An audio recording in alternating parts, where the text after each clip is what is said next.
Hello. Hello, we're here. We're here, and it's a new launch stream, the most exciting ones. We're here to talk about RISEUP, but before we jump into that, I want to talk about, well, the anniversary season, and just say a big thank you to everybody that participated, that gave feedback, that sent in photos, that was just part of it and celebrated 10 years of the division. That was quite a milestone, and I'm very excited that we all got to celebrate it together. So thank you. I'm here with Leo. Maybe you should say hi too. Hi, I'm Leo. It's not April's Fool. This stream is for real. Yeah, we are here. Yeah, we're here. I saw some people in the chat saying, "No, when the timer goes off, like, there's no stream." No, there's a stream. We're gonna be here for quite a while. We have a packed stream to go through. Yeah. On that note, though, I hope you guys saw the audio update. Our new audio director, Wilhelm, he worked so hard on it. So if you enjoyed it, then go show him some love on there. But jokes aside, we have a packed schedule. So let's get on it. First, the agenda for today. Obviously, we will cover everything new season RISEUP, but we also have classified assignments return. This is the first time they're back since year one. It's the first time that we're going to be entering the Library of Congress. We also have Escalation, which is a new, providing new difficulty tiers. So this is increasing the ceiling of endgame. And together with that a bit, we have prototype gear, which is a new rarity. On seasonal content, the Black Tusk enters Retaliation, and they come with elite kill squads. We have new modifiers, new seasonal gear, and after we wrap up the stream, don't drop out, because the Resurgence team will talk about their new game that just launched, so stay tuned for that. And yeah. What a week to be an agent. Like, we have RISEUP season coming to Division 2. Resurgence was launched yesterday, so yeah, we're super excited. And to kick things off, we're going to invite here to our stream our dear guest directly from Bucharest, Alexandru Birzanu, our game director. And wait a minute, now we can hear you. Hello, Alex. Hey there, everybody. Can you hear me all right? We yes, can. all good. How's it going? Awesome. Hi there, agents. Good. I'm super excited to talk about the new season. You've got a lot of material over there. I also have some notes. Apologies if I look down every now and then. It's a packed season, everybody. It's really a lot. But thank you for having me, and I can't wait to delve in. Yeah, and you mentioned a packed season, and one of the main message that we've been sharing so far is that we are raising the challenge. So from a game director perspective, what does that mean to you and to your team when approaching the creation of this season? Right. So RISEUP is a very special season for us. Throughout year 7, and even before that, we concentrated on adding new content, adding new experiences. That was for, like all of our players. With RISEUP specifically, we wanted to up the challenge for the players that can right now clear Heroic without batting an eye, or Legendary, while also giving players that already have everything something to chase for. And we tied these two systems together. And this was the main principle of this season. Really cool. And we will jump into all seasonal stuff in just a bit. But first, we're going to cover classified assignments that we're adding this season. So the narrative arc is the mystery of the lost agents. And you track anomalies on the SHD network to locate missing division agents. So assignments are a bit more interconnected in this mode. So you have a crisis, you investigate, and it's all part of a bigger storyline. And as mentioned, the first mission, the first classified assignments will take us to Library of Congress. So it's called Library of Congress Retrieval, and you will protect the National Archives from the True Sons. So Library of Congress, how did the team decide for this mission space? Right. First of all, agents, we're getting new missions.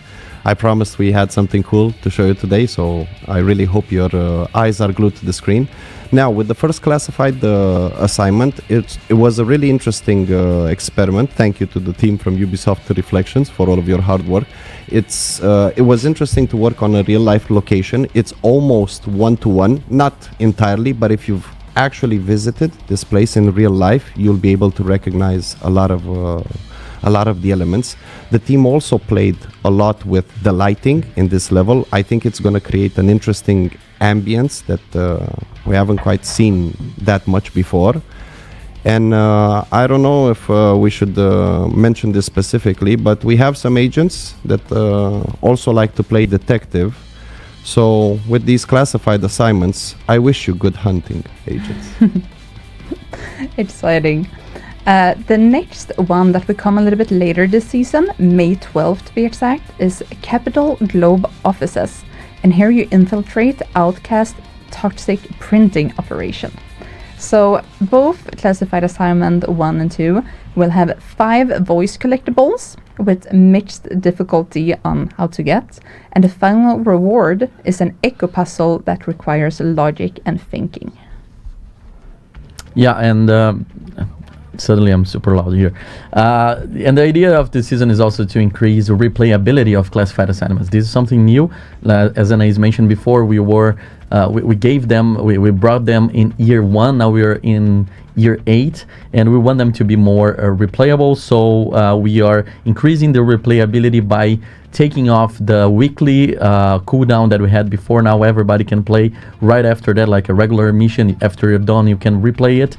And we updated as well the other classified assignments to make sure that the checkpoint logic fits what we already have right now for the heroic difficulty. The goal here is to have, as we mentioned, 2 classified assignments per season. That's what we're going to aim. And we're going to have an integrated target loot rotation starting in season 1.2. The reward. So what we can say about the reward. So there will be a backpack trophies themed around conspiracy motive. So we're going to see in a bit. Yeah, this is the backpack trophy for the first classified assignment. Very, very cool. And also we have gameplay rewards. So when you kill the boss of the classified assignments, there will be a named item dropped. And those items will be, we can see the weapon from the first one. And those items will be available later through other ways in the game as well. Yes, so you might wonder how to get them. Well, first off, you need to be level 30 for them to unlock, and they will appear on the map once available. You can buy them individually, and then they're 500 premium credits, but they're also included in the updated Premium Pass bundle. So this now includes the classified assignments instead of the usual 500 premium credits that is included, but we will go into detail to that when we go to the Premium Pass section. All right, so classified assignments will be the first one will be available tomorrow. And tomorrow we also have the beginning of the new season, which brings new features. And we are going to talk now about Escalation. So it's a new difficulty tier that we have, a new way to replay the missions. We are expanding the ceiling of the end game. And this is a tougher combat for all players that reached level 40 and are now playing in the end game of Division 2. So this is a feature that will stay after the end of this season. It's not only for this season, but we're going to have throughout permanently to the game. And basically it's going to take the players in a weekly basis to different missions, strongholds from the base game and from the DLCs. The idea is to expand this playlist in the future as well. So every Tuesday you're used to the vendor refresh, every Tuesday the projects refresh. On Tuesdays we're going to have the refresh of the playlist of the missions you can play on Escalation, and there are 10 tiers of Escalation, and each tier brings different rewards. Obviously as harder they get, better the rewards. You can access everything through the Escalation menu in the base of operation close to the countdown vendor. All right, Alex, Escalation, it's not only new difficulty, we're bringing mutators. What can you tell us about what is a mutator and how players will feel them in the game? Sure thing, Leo. So I'm super happy that we got to bring Escalation into the game, first of all. Now, as we were developing it, just adding increased stats to enemy felt a bit repetitive. Sure, we're gonna have a playlist of missions, like Leo mentioned, 5 of them each week to keep things fresh. But in order to create a bit more variety, we came up with this notion of mutators. Think of them as kind of a seasonal modifier, except it's unique to Escalation. You've got mutators that help enemies regenerate. You've got that mutator that shoots fire bullets and ignites you every now and then. And you also have Hotfoot, which basically, as you stand still, it fills up a bar. Should that bar fill up completely, you get shocked. Now, strictly on the Hotfoot discussion, yes, we have nerfed it. The bar will decrease slower. Yes, it will also decrease slower. Did I say increase first time? So it will increase slower, but it will also decrease slower. And I'm happy to report you will be able to revive a fellow agent without the bar filling up completely. Yeah, so as Alex mentioned, we're going to have those mutators in Escalation. As you go progressing through the tiers, you're going to have more mutators. They're going to be tied to the tiers, so we're going to learn when they are on or not. And do you have any favorite of those? Because you mentioned Hotfoot, but do you have anyone that is like your favorite, that you think that this is a good challenge for our players? So, I don't want to sound mean in any way, but Hotfoot is my my particular favorite one, specifically because it makes us play in new ways. We're so used to just standing in cover, the enemy shoots, then after they're done, then you shoot. Hotfoot works specifically against that, right? It makes you move. It makes you have to abandon cover, and with the increased lethality, right? Positioning outside of cover becomes even more important. You have to be on your toes constantly. So I really like what we did with Hotfoot, not to the extreme that it was in the PTS, but I think it's in a solid place right now, and it gives for an interesting experience. Yeah, so again, Hotfoot was adjusted based on the PTS feedback, and we are excited to see what you guys think tomorrow when you will be able to play.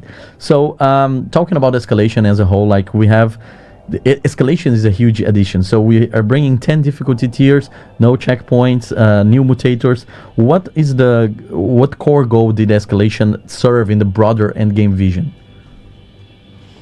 Right. So we saw from a majority of from a section of the player base that they no longer felt challenged while playing the division, and I think that's a pity because it can lead to boredom. Escalation was designed specifically to up that challenge. I think right now, even after tier 5, it becomes way more challenging than legendary, right? So you can really push your builds to the maximum and test your might as it was. Yes, and this is a challenge that you can play solo or in a group, depending on how you want to approach each tier. So matchmaking is based on tier rather than specific mission. And once inside a mission, matchmaking turns off, so it's invite only. And some group rules. So party leader selects the tier and spends the tokens. Leader earns the main token rewards, and all players get a standard reward plus smaller share of token rewards. I feel that we need to touch on the tokens because that's something that we haven't covered yet. That is the fact that to play Escalation, you need to put some tokens in. The first few first tiers are for free, but you're kind of gambling. Like if you put more, you're going to get a higher tier and then you're going to get better tokens. And if you fail, you lose all of them. So it's basically a new currency. And I would like to understand from you, Alex, what was the rationale behind the scenes when the team decided to add a new currency-based progression to the system, to the Escalation? Don't we all just like new currency in the division? But I'm joking. So with Escalation, we also found out that having some sort of risk to your run added to the challenge. Now we do have a timer, but that timer is for edge cases and to make sure that the server stays healthy. It's not necessarily to challenge players. Sure, if you're playing ultra slow, the timer will be a challenge. But the main risk-reward system that we wanted out of Escalation were these particular tokens.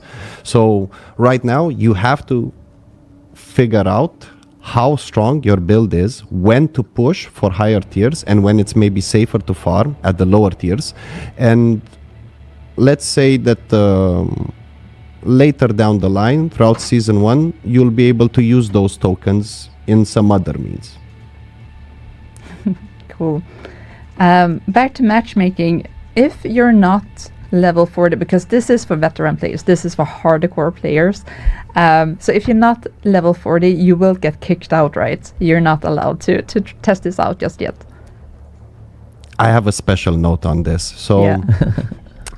we've noticed after the PTS a couple of exploits or edge cases that could put server stability in danger, particularly when high-level players could matchmake with low-level players. So right now, there will be a fix in it for launch, whereby I highly encourage low-level players not to engage in any escalation-related activity. You will be immediately booted to the main menu with a delta error. The server is fine, I promise you, and it's just you that are getting booted. So this is meant to be an end game to the end game. This means you gotta reach level 40, you gotta work on your watch, you gotta get a strong build running.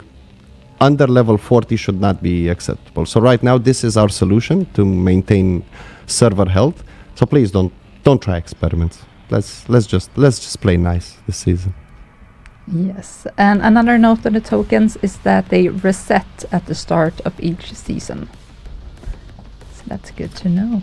For reasons that will be explained later down the season. I also wanted to make a couple of notes regarding what we observed in PTS and what you can expect for live. So for Escalation, we removed, in terms of rewards, we removed the lower end mats. The reason for this is I don't want players to just spam escalations non-stop. We have other activities, fun activities, that I'd like players to engage with.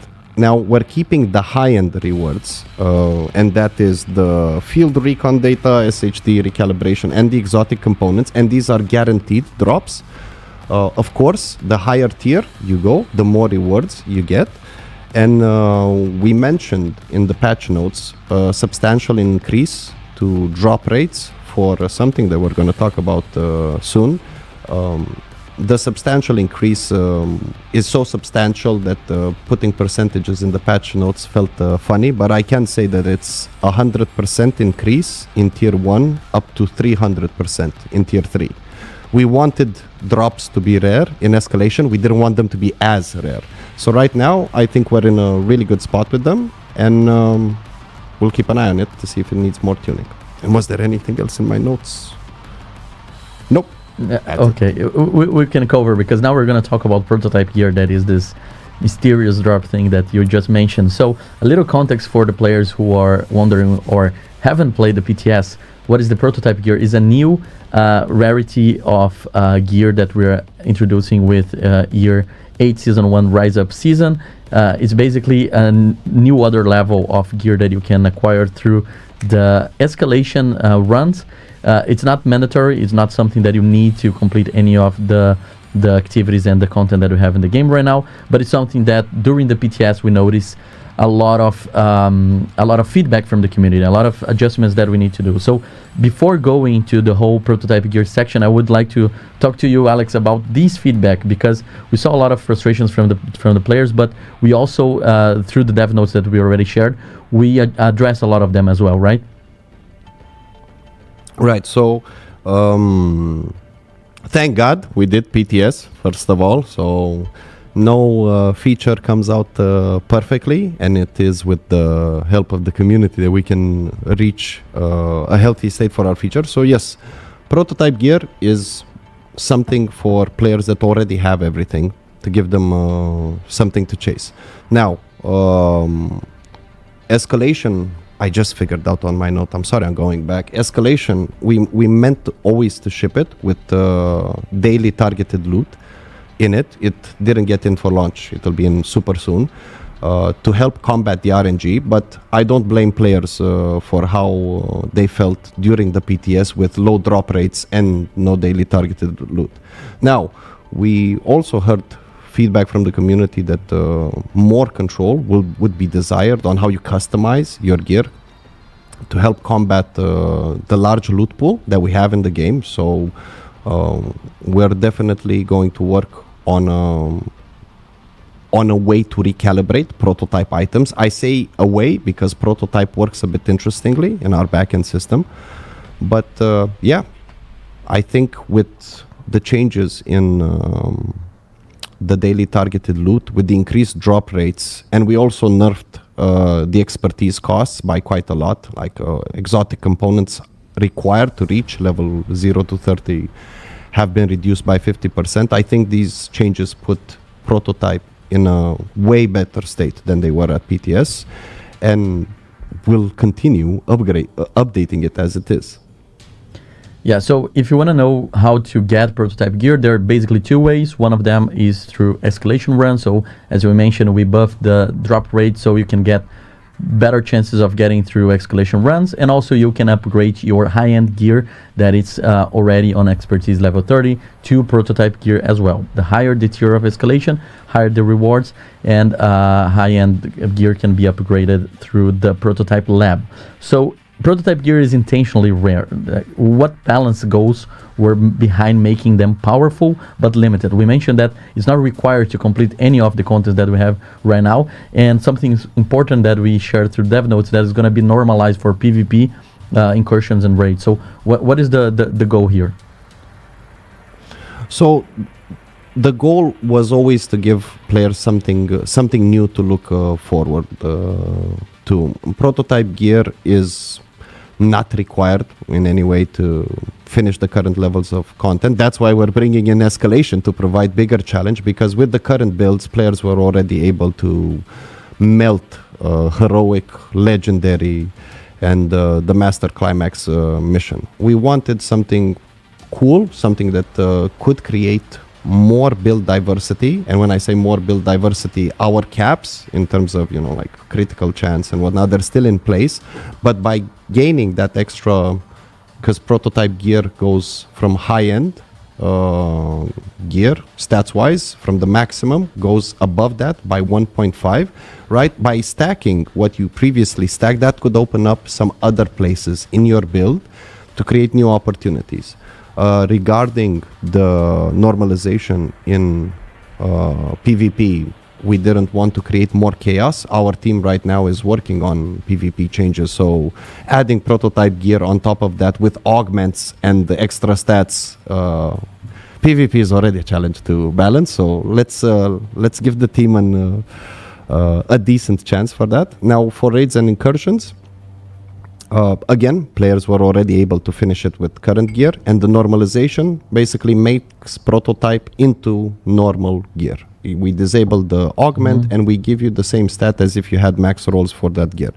And the plan for normalizing it, we still want raids and incursions to feel challenging, because there is a plan to update and refresh the rewards that these experiences give you. So by making them easier, I also couldn't put desired rewards behind them. I'd have to put them somewhere where there would still be difficulty. So this is why I wanted normalization for now. Yeah, and you mentioned the rewards. So one of the changes that we're making to this season is actually to add different rewards to raids and incursions that is called the prototype core caches. So we are adding a new material called prototype cores that you use to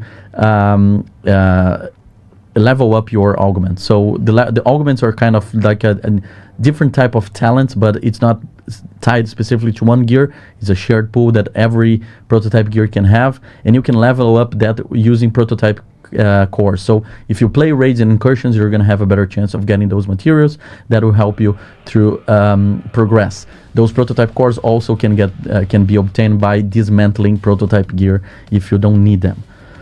All right, so I feel that we kind of cover everything about prototype gear. There's just one extra topic that I would like to... I have one note, Leo. I have one note on prototype gear, Leo, But I do have something as well. Yeah, I was about to ask you about the feedback that we got from the community about optimization and recalibration. Is that your note? No, that's not my note. So for recalibration, again, we heard the feedback. We understand that players want more control. We'll find a way to recalibrate a prototype in some shape or form, and we'll go from there. We'll see how the community feels once we have all of these changes, right? Daily targeted loot and everything else. My note was, I do have a warning for release for prototype gear.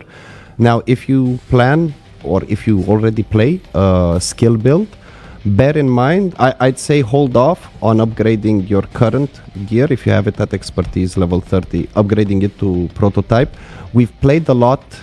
Skill tier is an interesting stat that we have in the game, right? It has no ranges, so I couldn't. We tried a bunch of things in order to make it interesting for prototype. As we experimented, we didn't quite make it in for launch, but likewise, I expect very, very soon to have a solution for them. So if you have a skill build, maybe don't upgrade to prototype right now. Maybe just go for the rolls for that. All right. So we cover escalation, we cover prototype gear. I feel that this is the final moment of this stream to like wrap up everything together. So we're adding a new layer of difficulty for players to expand the ceiling of the end game, and we're adding a new type of gear that is the prototype gear. How do you see both of them combined for this top of this 1% hardcore players that are right now looking for a new challenge, and how do you see that evolving throughout year 8? So I think, because we've also heard the feedback from after the PTS that maybe these systems don't feel finished or whatnot. So we could have spent 8 more months in the lab designing and engineering these features, and I think we would have ended up where we are today. We built this game for the community, so we wanted more challenge and we wanted interesting rewards for people that already have everything, right? I think Escalation is in a really good place on its own. I think Prototype is in a really good place where it is right now. I think we can improve both of them, and same as you'll see with what's coming up, Retaliation. I'm spoiling everything ahead of time, I swear. We want to make sure that our features are evergreen and they have a lasting power. So I expect tuning and us working closely with the community, as we did right now after this PTS, to improve these systems. Maybe nerf Hotfoot some more. Maybe not. Really cool. And yeah, as discussed, that is a bit for the more advanced players, but we also have a bunch of seasonal content, and that is more suitable maybe for newer players to begin with. So this season, Black Tusk is launching rapid response raids across the city in response to division activity. So we enter chaos and put out fires everywhere, facing some of the most dangerous units yet from the Black Tusk, because they have elite Black Tusk kill squads now active that can, strike anytime, anywhere. So it's really exciting start of the season. Black Tusk Retaliation. It's a new thing, and we are super excited about the Black Tusk Retaliation. In case you don't remember what is the Retaliation mode, was something introduced in Year 7 Season 2, the Pact Season, and it's a new game mode that when you complete missions, you kill enemies from a specific faction, they got agitated, they got annoyed, and they eventually retaliate through controlling one named zone. They got all the control points, and you have a timer, and you need to clear all the control points in that specific timer to get blueprints. So this season we're bringing Black Tusk as a new faction to Retaliation mode. When we launched, we only had the 3 factions from DC, the Rikers and the Cleaners as well. Now we're finally bringing Black Tusk. This was one of the feedbacks that we got when we released Retaliation in the first moment. Like, people were like, hey, we want Black Tusk as well. Now it is. Now here it is, and we are adding more exotics to the drop pool of the blueprints for Retaliation. So just a quick reminder that when you complete a Retaliation, there's 2 ways of getting blueprints from exotics. One of them is just by completing the Retaliation or having success with that, and the other is by defeating the kill squad. So each kill squad faction has different exotics blueprints dropping. So we're going to share in the patch notes that will be posted later today the full table with all the exotic blueprints that you can get from each faction. We have some new ones to the existing factions. For example, the beacon the exotic will be dropping from the Rikers. Big Alejandro, one of the community favorite one, is gonna drop from the True Sons, for example, and we have the whole loot pool from the Black Tusk, which includes some of the Dark Zone and Raid exclusives that the community always wanted. Again, Retaliation is a permanent feature, and bringing now the Black Tusk is also a permanent addition to the game. Yes, something else that's new is how the agitation meter fills up, and it behaves a bit differently during other factions' retaliations. So what motivated this redesign? I mean, back in Season 2, first of all, I'm super happy with the reception of Retaliation in Season 2. Good job, Dragos, the designer that came up with that.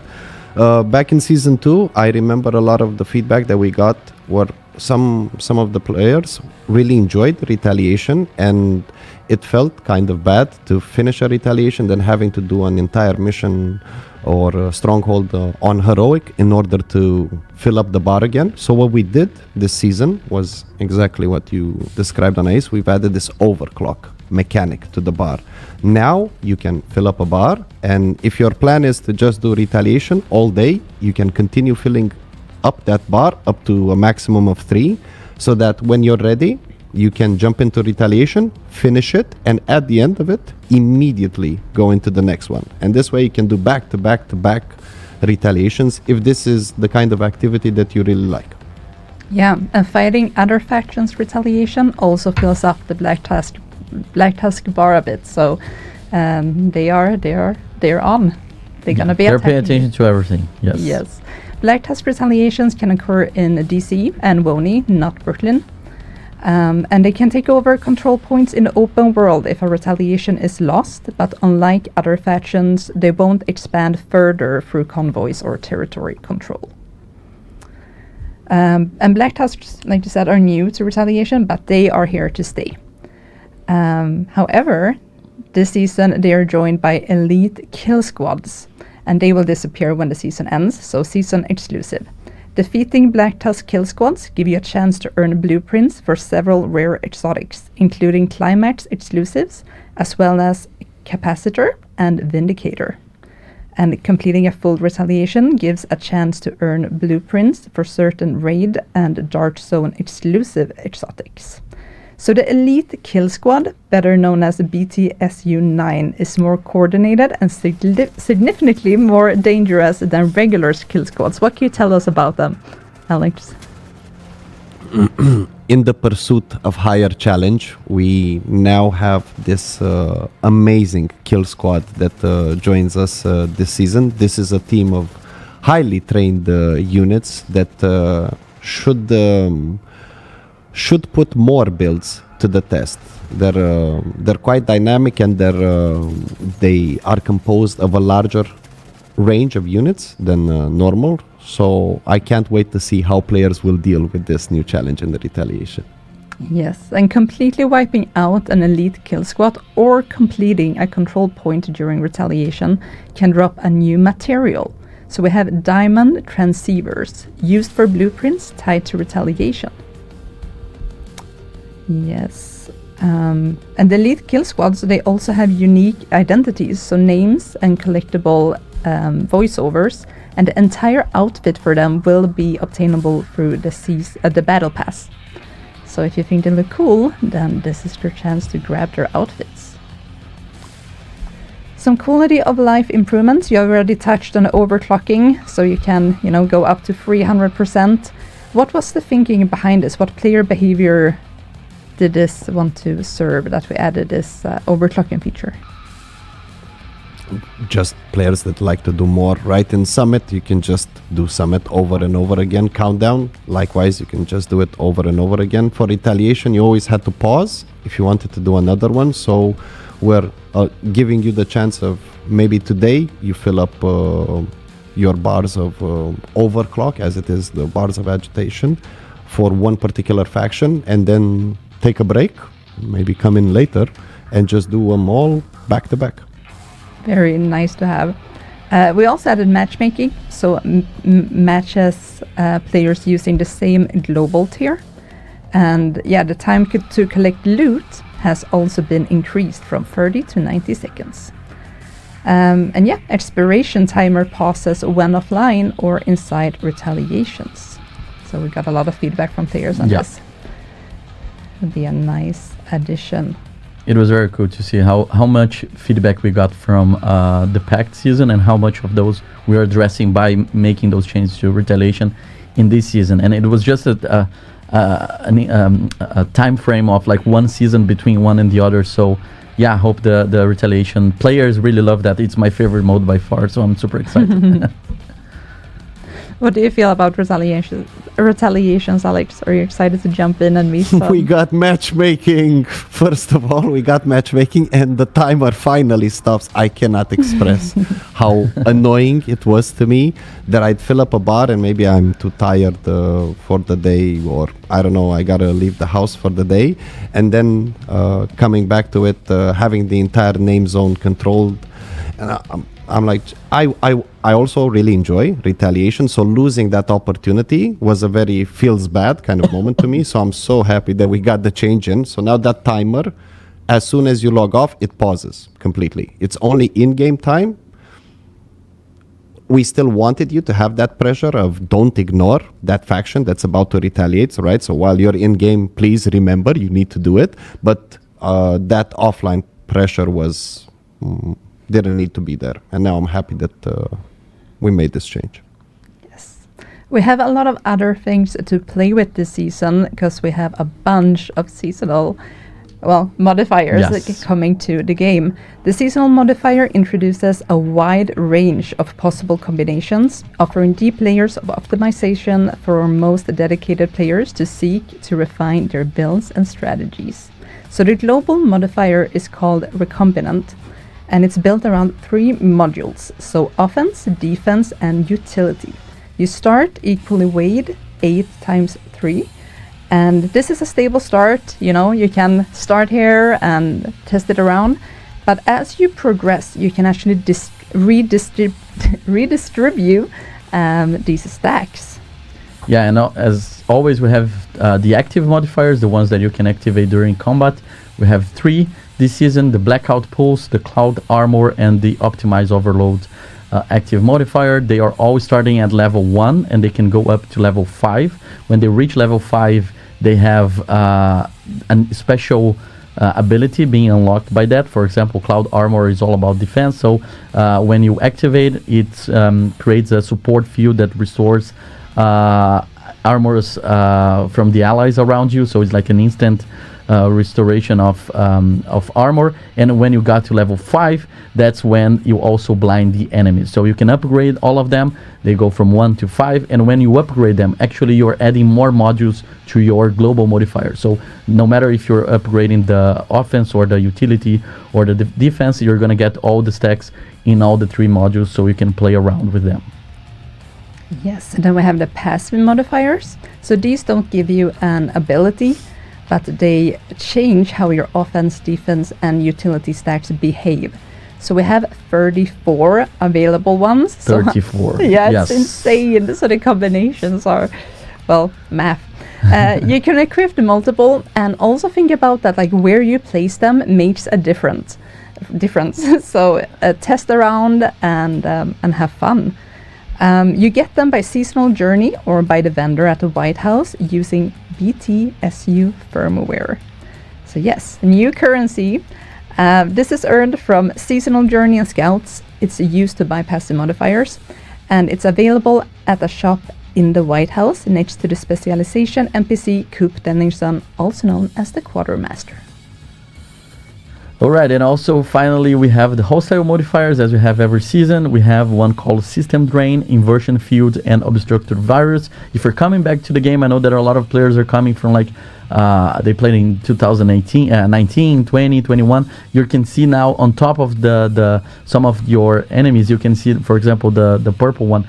It has one modifier mark, and each one of them, there are 3 types. They have unique gameplay related to that, so you need to understand how they behave in order to make better tactical decisions to your combat. Alex, this is a lot of modifiers. This is some people think that they need like a sit down in a classroom and learn all of that, but it's complex in terms of like very a lot of combinations, a lot of possibilities, but we meant to make it in a very intuitive way, simple as well, because you just play around and you see how your stats go up and down, right? Oh, I can't hear you. Can chat here? Bit. Yes. Hello? Here We can hear you now. Yeah, gotcha. Go. So I was saying, I promise we're not evil, and we're not trying to make anyone go back and restudy algebra. But when you look at it face value, right, 34 passive modifiers, that sounds like a lot, that feels like a lot, that it kind of is a lot, but bear in mind you don't have access to all of them as you start the season. Actually, you don't have access to any of them. You'll get this resource, the BTSU firmware, by doing the seasonal journey or by doing scouts, and you go to the special vendor and you get to pick and choose which passive modifier you want to unlock. Now, in terms of the combinations, yes, there are many. Please don't look it up. It's like insane amounts of many, but you don't need that in order to get something out of this. So for example, if all you want is to be able to have more weapon handling added to your build, it's super simple. It's like you pick 3 modifiers from the offense tree, almost any one of them, depends on what you want to sacrifice, but like the decision is straight. If this is everything you care about, you'll see it's a straightforward decision. What we wanted with the system, with the passive modifiers this season, was twofold. We wanted to help out players to be able to pick the weakness from their build and use these modifiers to complement it. And additionally, we did want the system to be easy to pick up, but also provide a lot of depth to anyone that wants to figure out all of the nooks and crannies. So you'll see that there are offense, defense, and utility passive modifiers, and those are pretty straightforward. So if you just unlock those, it'll be quite clear. When you go to the wild cards, I think that's how we last called them, those are going to be the ones that really shift stats around in more complicated ways. If you don't want to interact with them, that's fine. You can go for a simple build. If you really want to push it to the extreme, a tiny bit of math, subtraction, and addition is required. All right, so we are about to say goodbye to you, Alex. It's been a pleasure to have you here. This season has a lot of content. I know how hard you have worked to make it happen. We're super excited for year 8, and this is the first season of year 8. So I would like to ask you to share a final message about how excited you are for all of that, and what players can expect, what this season means to the long road, and how open we are to feedback, because I feel that sometimes people don't really understand how much we read feedback and we take into consideration, and it's been very very cool to see how much engagement we got back from this new moment of Division 2. The PTS almost break records of participation, and we are super happy to see people engaging and helping us making this game better. So yeah, from a game director perspective, what do you think about all of this? I'm incredibly excited and hyped. So I think year 8 is incredibly ambitious, and it is so ambitious because of all of the love and support that we receive from players. It's been awesome to see the reactions from the 10-year anniversary, all the engagement, all of the positivity. I was screaming at the office every hour as I was refreshing Steam. New peak. So that was super cool to see. With season 1, there's a lot of content. Like there's so much content, we all need to have a bunch of notes. And looking at my notes now, I've still missed 2 or 3 updates. So apologies. You'll probably have to see that in the patch notes. But I think this is a telling sign of the ambition that we have for year 8. This is only the start of the year, right? And this is what we're bringing to the table. Sure, not everything is, not everything was perfectly received, but that's why we do PTS, right? We don't make this game for us, we make it for you, and we give you the tools to play it. We listen, and then we adapt. I think we're doing a good job at that, and I think we're going to continue on this route throughout year 8. And as a final message from me, before I go, I think what I also would like to thank you everyone for tuning in, either old or new players in the division. It's been incredibly awesome to see all of this hype.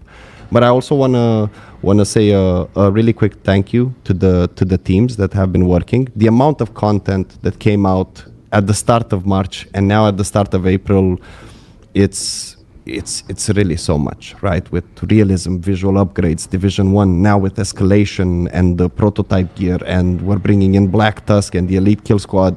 It's really a lot. I even forgot about the seasonal modifier for a second. Imagine it's that much. So you usually see Yannick's face or my face or the community, sometimes someone from design, code, or art appear, but I'd really also want to give a shout out to the unsung heroes, and I'd like to start with audio, because whenever we have the Christmas season, right, we have that awesome login music, or the Halloween as well. They usually come in last in game development when it comes to notifying them that we need audio, so it's only fitting that we start like this first. I want to give a huge shout out to QA and DevTest for making sure that 99.95% of the bugs never reach your screens ever. Also, I'd like to shout out to production for keeping order in this chaos. And they're probably so busy right now, they're not even seeing this. And I can go on, right?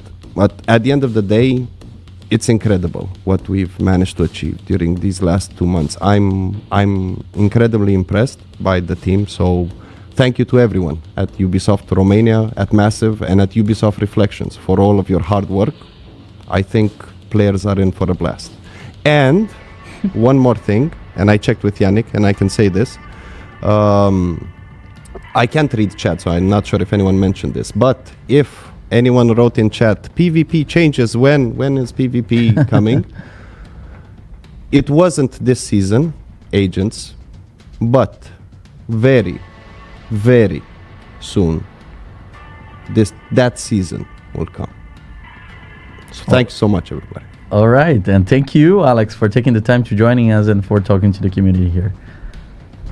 Bye. Thank you. My pleasure. See you soon. Bye-bye. Bye. Taking those off, so I don't have to hear myself. Okay. We're moving on through the season and looking at gear next. So we have some new gear for you. First off, we're going to have a look at the Royal Works brand set and Agitator Exotic AR. So the bonuses here, they change when holstering and swapping weapons.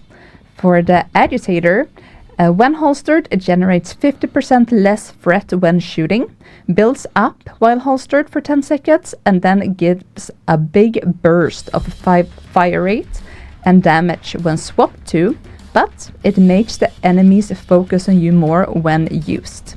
The bonus lasts for 20 seconds and ends when you swap off early. Royal Works, it boosts handling, mag size, and crit damage the more items you equipped. The chest rewards weapon swapping when with a strong short damage buff, and the holster gives extra damage while in cover. Really cool. Next up, we have a core strength gear set and the investor exotic mask that you can see here on screen. So core strength, it turns your build into a hybrid.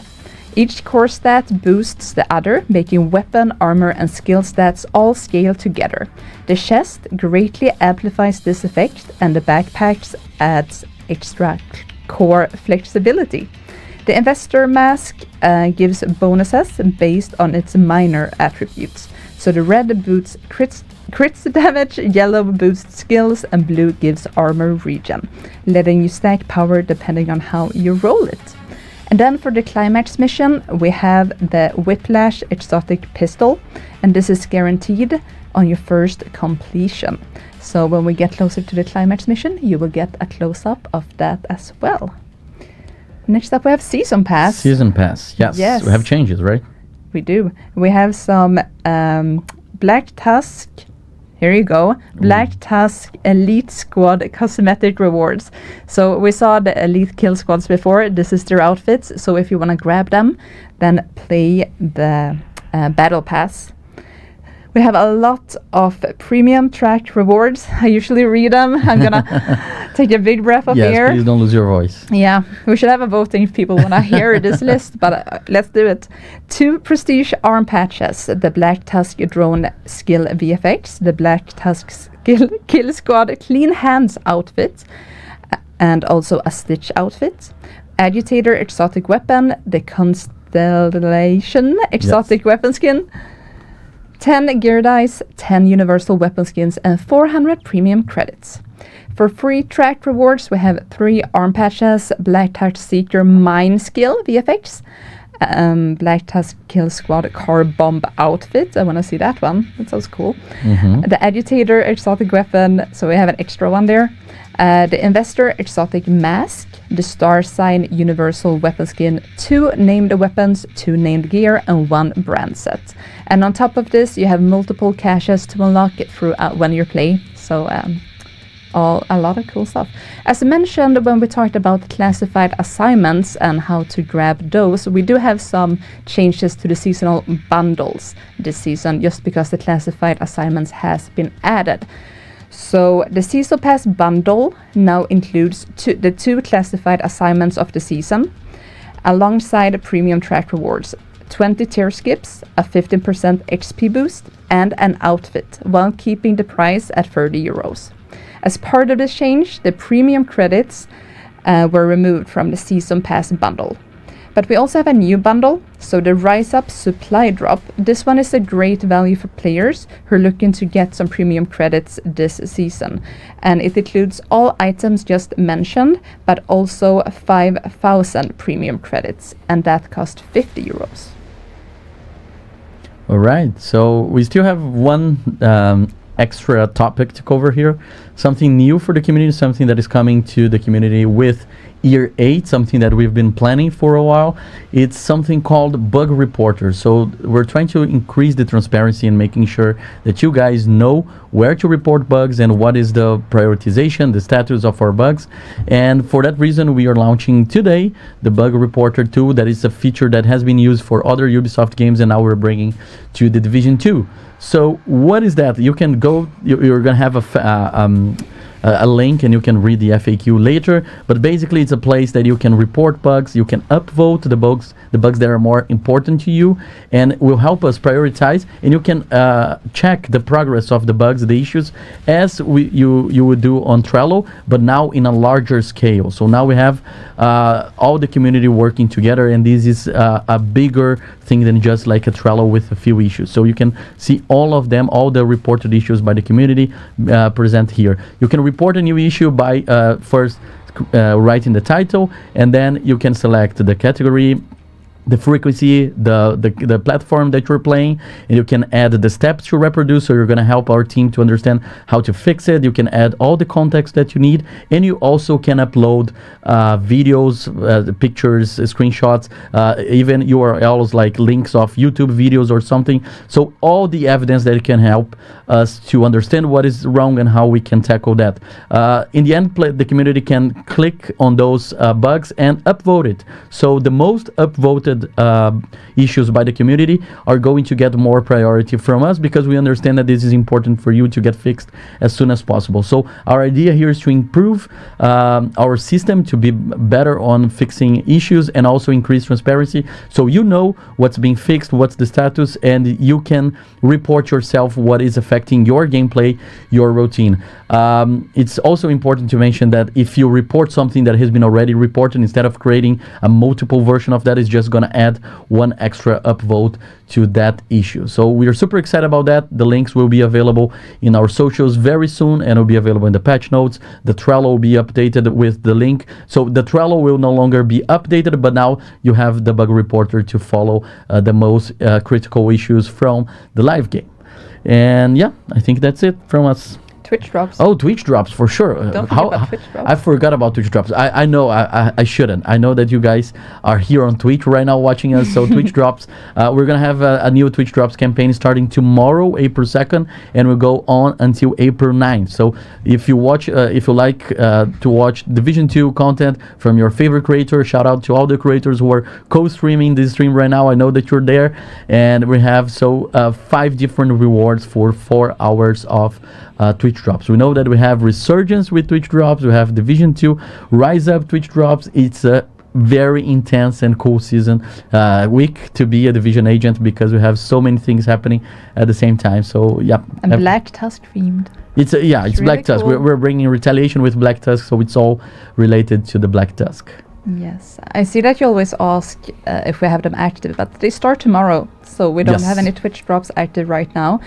So yeah, tune into your favorite streamers streaming the new season tomorrow, and you will be able to grab them. Yeah. I think that was it, but we do have more surprises coming this season.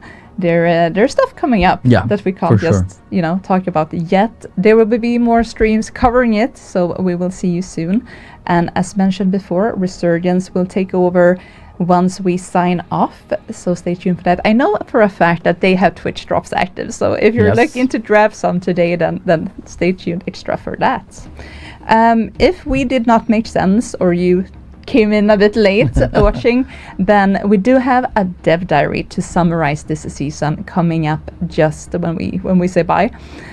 So have a look at that and enjoy RISEUP. This season, Black Tusk goes on the offensive. As they retaliate, their elite forces will bring chaos across DC and Manhattan. For agents ready to push their limits further, the endgame ceiling is raised with the toughest game difficulty to date, and a new equipment rarity is introduced to push power to new heights. This season also celebrates the return of classified assignments, new gear and rewards, and so much more. Gear up and push back. It is time to rise up.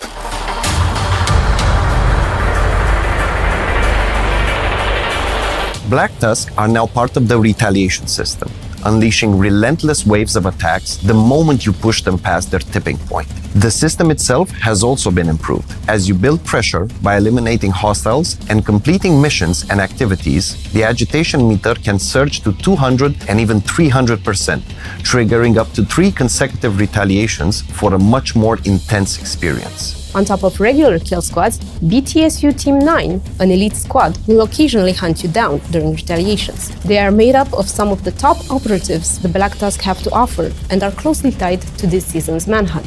Defeat them and defend your territory, and you might earn some of the game's most coveted exotic crafting blueprints, including the Ouroboros, the Eagle Bearer, and more. And to ensure every agent can push back, matchmaking has been added to Retaliation, giving you the backup you need when the pressure rises.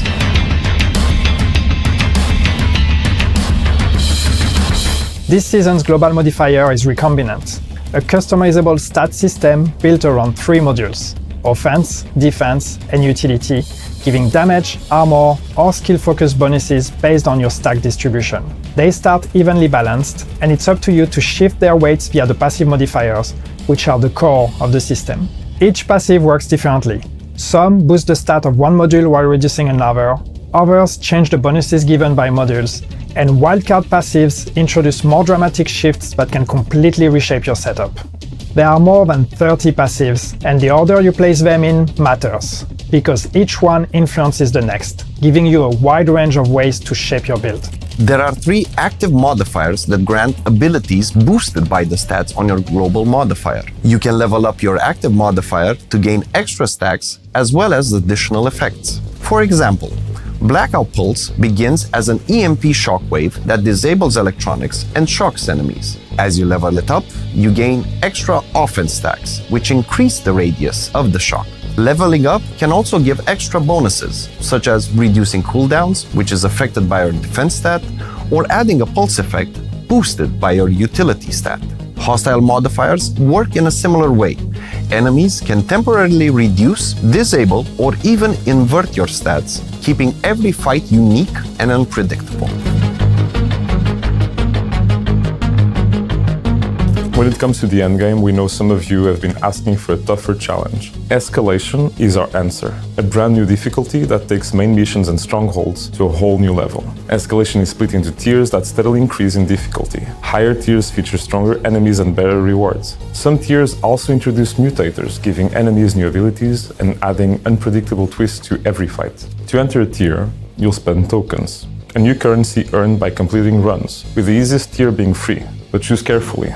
There are no checkpoints, every attempt carries the real risk of losing your tokens. To make sure agents can rise up to the challenge, matchmaking is available at every escalation tier, making it the perfect opportunity to team up and to take on your favorite missions at their absolute hardest. To make Escalation runs worth the effort and to help you progress through its tiers, we're introducing a new gear and weapon rarity. Prototype. Prototype gear is the most powerful equipment we've ever released. Every piece comes with at least one terminal attribute, the strongest possible version of a stat, going beyond anything available on high-end items. It also comes with an augment, a special effect that can enhance things like crowd control duration or interact with other stats.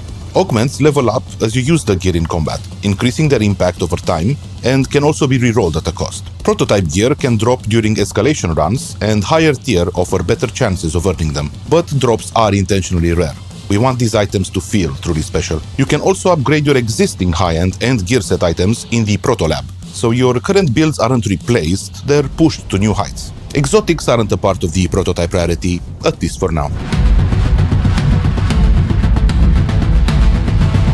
In this season's pass, you can look forward to some of the unique outfits of the Black Tusk Elite Squad that you'll face during retaliations. Similarly to the seasonal modifiers, this season's gear set, core strength, and exotic mask, and Vesture are about changing cores and attributes on the items in order to get further bonuses matching your playstyle. This season also introduces the Royal Works brand set, the Agitator exotic rifle, and the Whiplash exotic pistol, which will be the reward of the climax mission. Their talents will give different bonuses depending on how you holster or swap your weapons, giving you new ways to plan your loadout and combat flow.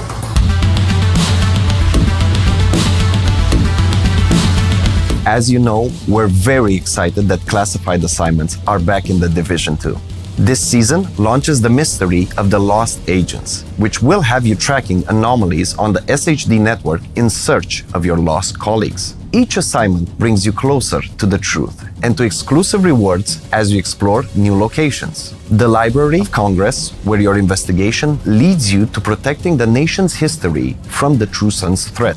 And the Capital Globe offices, available later this season, where you infiltrate an outcast printing operation that's producing poison materials designed to spread a deadly toxin. To celebrate this year of change for the Division 2, tune in to our partner Twitch streams and earn exclusive Black Tusk themed rewards as we prepare for the battles ahead. As you can see, this season is one of our most action-packed to date. And with even more events and surprises on the way, now is the perfect moment to try new builds, elevate your gear, and rise up against the Black Tusk.